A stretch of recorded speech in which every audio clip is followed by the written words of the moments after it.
May pansit na, may swatanghon pa. Ayan. Nilagyan ko po yan ng isang egg lang para mas lalong maganda ang colorful. Ayan. Gisa-gisa lang. Meron na tayong ulam. Tipid cubes pa. Ayan. So, ayan na nga po. Ang ating menu for today ay swatanghon na lalagyan natin ng halaan. Ayan. Para meron tayong sabaw naman today. Okay, mga ka-viewers, patuloy nyo pong i-subscribe at panoorin ang ating video. Paki-like and share na rin po. Maraming salamat. So ngayon, good morning again. Igigisa-gisa lang natin yung halaan na yan sa swatanghon. Kaya ayan, handa na ang ating kaldero. Kaya let's go, magigisa na tayo. Magigisa na tayo sa ating maliit na kawali. Pag aromatic na, ilalagay na natin yung halaan.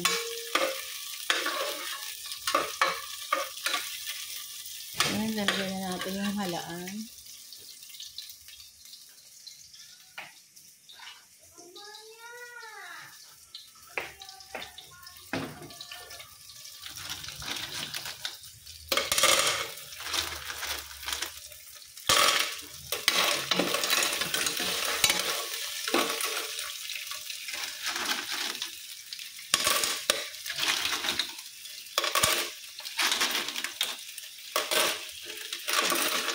Haluin nila para bumangon siya. Hugas na po yung mabuti ha, yung halaan na yan. Hugasan yung mabuti ang halaan ha. Siguro ano na to, mga 10 hugas. 10 hugas. Yan, meron pa nga rin siya oh, pero okay na yan.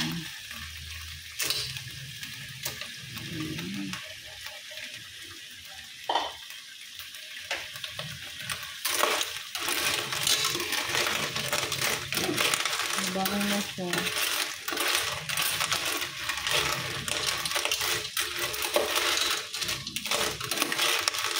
Ayan, gisa-gisa lang po natin.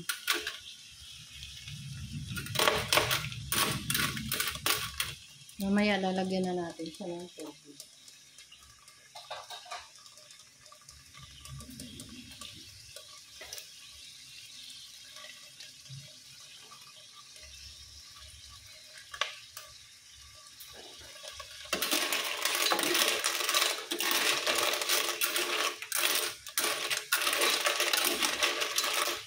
Kabebe. Bumubo ka na siya.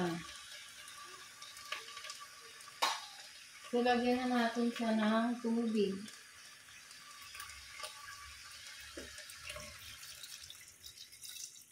Dagdagan pa natin yan.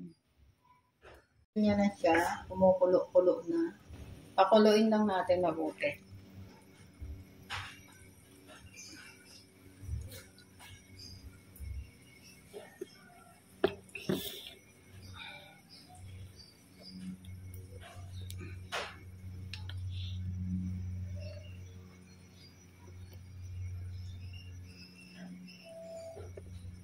Ayusin ko lang mga madam ko at wala akong ano talaga. Wala akong cameraman dito. Busy ang mga tao dito. Kaya ayan.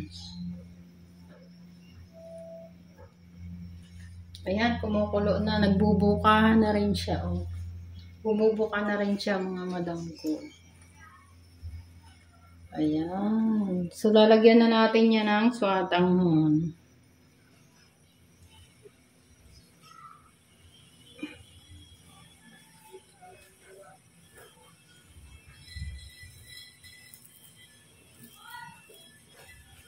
Lagyan na natin yung swatanghon.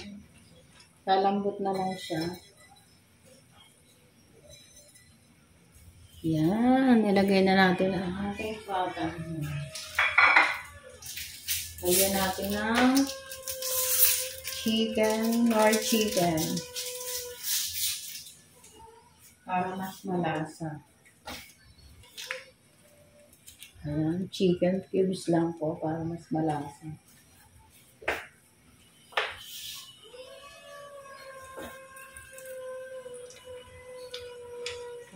Tips na rin to mga madam po. Ano to?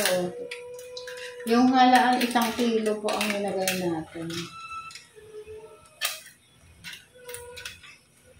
Ayan. Swatang home with halaan.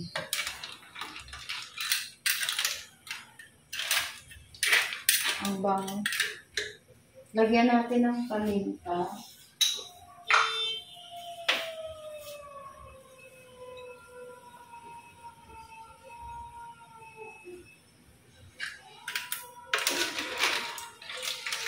Parang ano na to, special meal. Sarap na ng sabaw.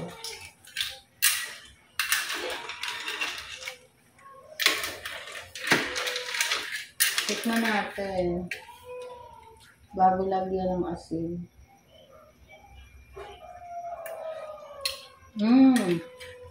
Kulang ng asin.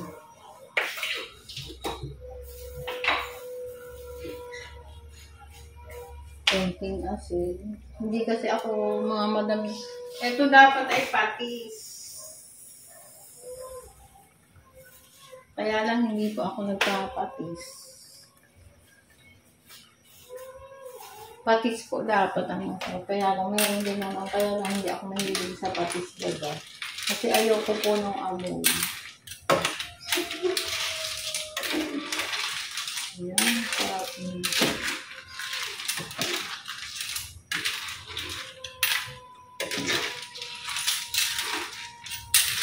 Ganyan na po siya, oh. Ganyan na siya. Yan. Maliliit lang siya, ah. Wala kasing malalaki. Maliliit lang po.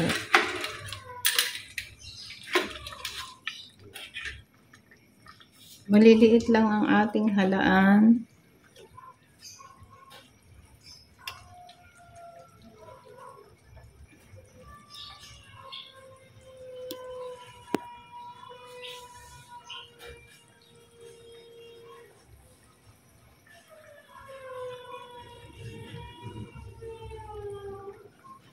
Som na lang natin para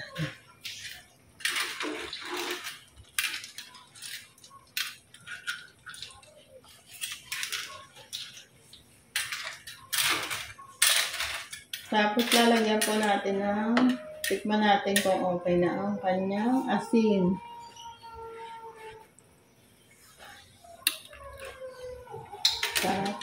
Sarap ng lasa.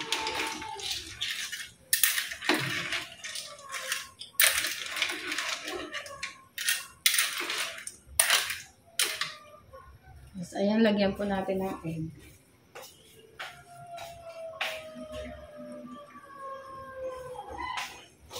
Lalagyan po natin siya ng egg para mas malasa.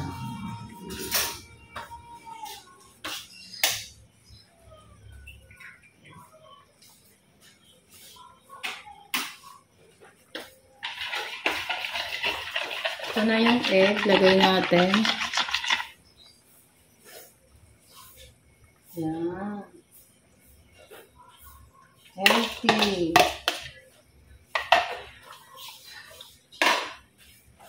Ayan. Yan po ay murang ulam natin.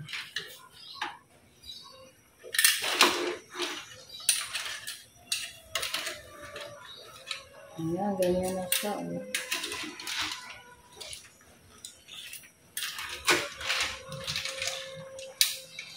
Ganyan na po siya. Pakita ko sa inyo. Masyado kasi so. Ayan po. Ganyan na siya.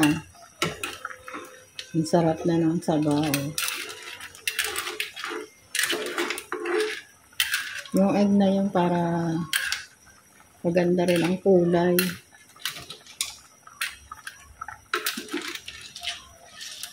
Pwede rin nyo naman lagyan ng malunggay. Pero ito muna ang aking ginagawa. Susunod ulit. Ayan ang ating halaan with swatanghon. Halaan with swatanghon.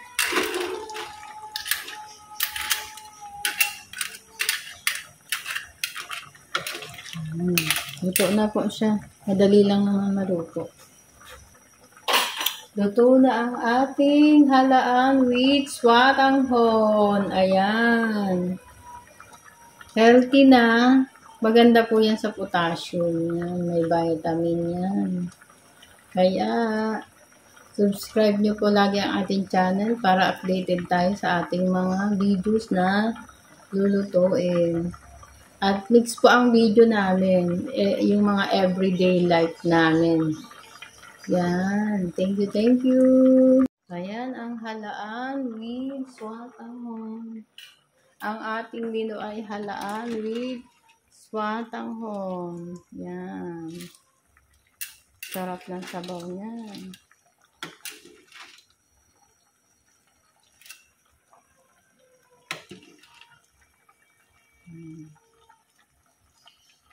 Luto na po ang ating ready to serve na po ang ating halaan with swatanghon. Napakasarap po niyan. Yan, may pansit na, may swatanghon pa. Ayan. Ilagyan ko po yan ng isang egg lang para mas lalong maganda ang colorful. Ayan, gisa-gisa lang. Meron na tayong ulam, tipid tips pa. Ayan, salamat mga ka-viewers. Sana magustuhan nyo. At pwede po kayong magpaluto kung anong gusto nyo, ma'am. Lulutuin po natin. Ayan, salamat.